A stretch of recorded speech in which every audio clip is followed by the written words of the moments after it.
Students, आज हम लोग डिस्कस करेंगे टॉपिक है हमारा थायराइड ग्लैंड का। हम लोग जो है वो केमिकल कोऑर्डिनेशन जो है टॉपिक पढ़ रहे हैं। तो इसमें थायराइड ग्लैंड की पहले फर्स्ट ऑफ ऑल अगर हम बात करें लोकेशन की, कहाँ भी होता है। लैरिंग्स का तो आपको पता ही है कि लैरिंग्स जो है हमारे पास, इसको साउंड बॉक्स भी कहते हैं और इसको वॉइस बॉक्स भी कहते हैं। इसके बिल्कुल जो नीचे यहाँ पे आपको नज़र आ रहा है ये वाला रेड सा स्ट्रक्चर जो है, इसको हम बोलते हैं थायराइड ग्लैंड। ये जो थायराइड ग्लैंड है ये जो है इस तरफ इसकी एक लोब होती है, एक इसकी लोब जो है वो इस तरफ होती है, यानी कि इसके दो पार्ट्स होती हैं, दो पोर्शन है। एक पोर्शन इसका इस तरफ है, एक पोर्शन इसका इस तरफ है। और यहाँ पे आपको इसके बाद जो है वो ट्रैकिया जो कि विंड पाइप होता है जिसमें से एयर पास होती है, ये आपको नज़र आ रहा है। तो थायराइड ग्लैंड की जो है वो टू लोब्स होती हैं और ये बिल्कुल जो है वो इंफीरियर टू लैरिंग्स, लैरिंग्स के बिल्कुल ये नीचे ये मौजूद होता है। ठीक है, तो ये होगी इसकी लोकेशन की बात। तो अगर हम बात करें कि इसमें कौन से हार्मोन की जो है वो प्रोडक्शन होती है, तो इसके अंदर थ्री मेन हार्मोन हैं। एक का नाम है ट्राई आइडोथायरोनिन, जिसको हम लोग T3 भी कहते हैं।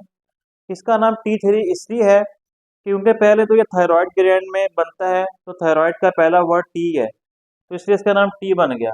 इसके अंदर थ्री आयोडीन के एटम होते हैं, तो इसका साथ हमने जो है वो क्या लिख दिया, थ्री लिख दिया, तो ये नाम बन गया T3।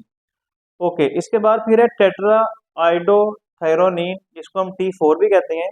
ये इसका सेकंड हार्मोन है और इसके अंदर T4 को हम लोग थायरोक्सिन भी कहते हैं और इसके अंदर फोर आयोडीन के एटम होती हैं, इसीलिए इसका नेम जो है वो यहाँ पे हमने फोर राइट कर दिया है। और इसका जो थर्ड हार्मोन है उसका नेम है कैल्सिटोनिन। ठीक है, इसके ये तीन मेन हार्मोन्स हैं, इनके बारे में हम डिस्कस करते हैं कि ये क्या करते हैं और क्या क्या इनके फंक्शंस हैं। तो फर्स्ट ऑफ ऑल अगर हम बात करें कि ये जो तीनों हार्मोन्स है ना, इनका कंट्रोल किसके पास है, इनका कंट्रोल जो है वो TSH के पास है, थायराइड स्टिमुलेटिंग हार्मोन। इसको हम पहले डिस्कस कर चुके हैं, जो कि पिट्यूटरी ग्लैंड से रिलीज होता है।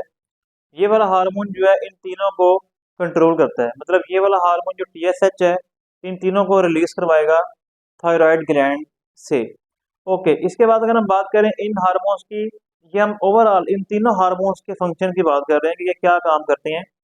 तो यहाँ पे अगर हम बात करें, पहला इसका फंक्शन है प्रमोट बेसल मेटाबॉलिक रेट। ये हमारी बॉडी का जो है ना मेटाबॉलिज्म, जो हमारी बॉडी में बहुत सारे केमिकल रिएक्शन वगैरह हो रही होती हैं, उसको ये कंट्रोल करता है, कंट्रोल करते हैं ये वाले हार्मोन। और number two, promote development of nervous system.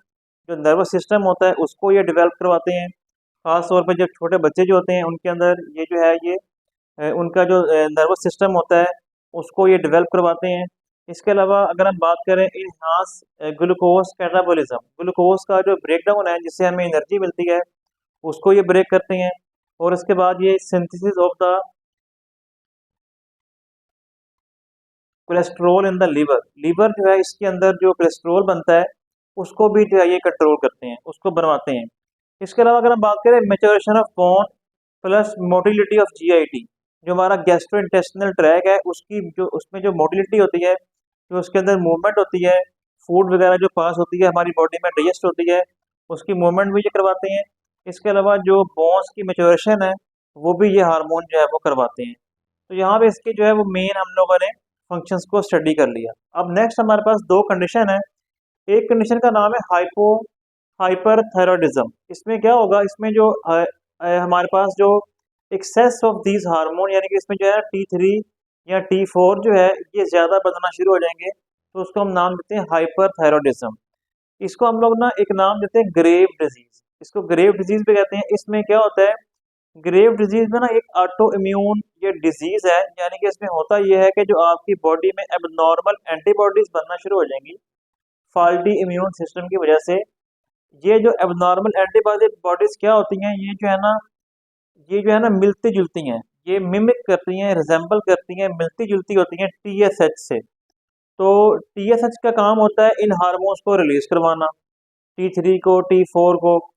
तो जब ये एंटीबॉडीज जो है ना TSH से मिलती जुलती हैं लेकिन वो है नहीं, तो आपका जो थायराइड ग्लैंड होगा वो ये समझेगा कि शायद जो ये जो एंटीबॉडीज है ये TSH हार्मोन है।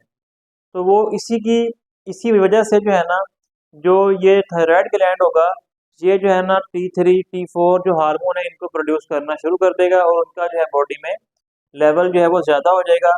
और इससे जो है वो थायरोक्सिन जो है वो, यानी कि T3 और T4 को हम लोग थायरोक्सिन भी कहते हैं, T4 को हम लोग जो है थायरोक्सिन भी कहते हैं।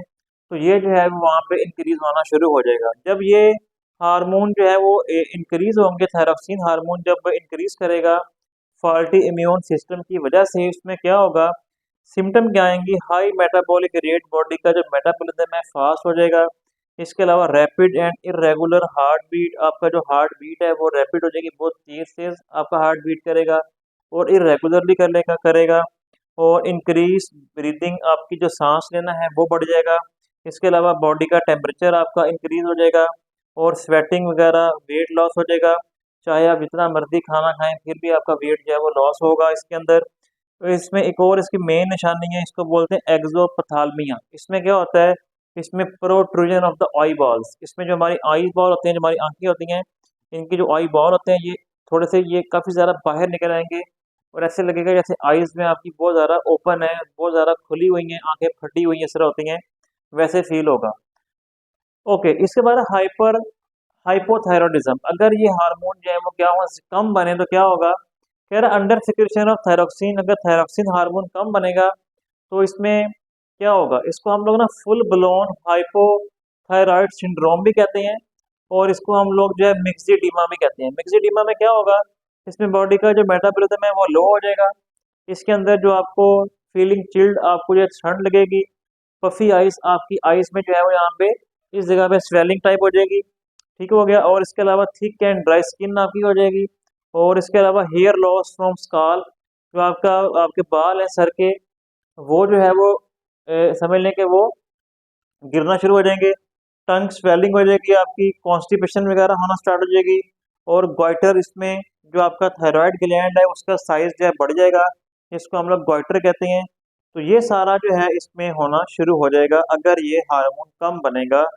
तो इसमें अगर कहता है कि अगर कॉन्जेंशियल अंडर सिक्रेशन, अगर बाई बर्थ जो है पैदाइशी तौर पे ही अगर ये हार्मोन कम बने बच्चों के अंदर, तो उसमें एक कंडीशन है, इसको बोलते हैं क्रिटिनिज्म, ये बच्चों में होना शुरू हो जाएगी। इसमें क्या होगा, इसमें मेंटल रिटार्डेशन, वो जो बेबी होगा उसका जो मेंटल लेवल होगा वो मेंटली रिटार्ड हो जाएगा, उसका मेंटल लेवल, आईक्यू लेवल इतना नहीं इंक्रीज कर पाएगा और उसकी ग्रोथ जो है वो पुअर होना शुरू हो जाएगी, ग्रोथ उसकी पुअर हो जाएगी।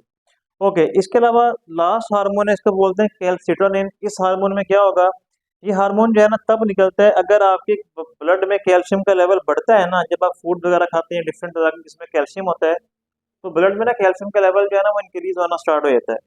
तो जैसे ही ब्लड में कैल्शियम का लेवल इंक्रीज होगा, ये वाला हार्मोन जो है जिसका नाम है कैल्सिटोनिन, ये रिलीज होना शुरू हो जाएगा थायराइड ग्लैंड से। और ये क्या करेगा, ये एक्सेस जो कैल्शियम होगा उसको बोन्स के अंदर डिपॉजिट करना शुरू कर देगा। और इसके अलावा जो एक्सेस कैल्शियम होगा उसको यूरिन के जरिए बॉडी से रिमूव करना, यूरिन के जरिए जो है बॉडी से रिमूव करना शुरू कर देगा। इस तरह ये सारे के सारे जो तीनों हार्मोन है इनके आपके सामने फंक्शन मैंने सारे बताए हैं। इसमें ज़्यादातर जो है ना, जिस तरह हाइपरथायराइडिज्म, हाइपोथायराइडिज्म, ये शॉर्ट क्वेश्चन वगैरह बनते हैं। जो कैल्सिटोनिन का फंक्शन आता है, इसमें जो ग्रेव डिजीज, इसको ग्रेव डिजीज बोलते हैं, ये काफ़ी इंपॉर्टेंट है। अक्सर इसके सिम्टम वगैरह या इसके जो है बारे में वो पूछ सकता है, तो इसको आपने अच्छे तरीके से करना है। आज के लिए इतना ही। अल्लाह हाफिज़।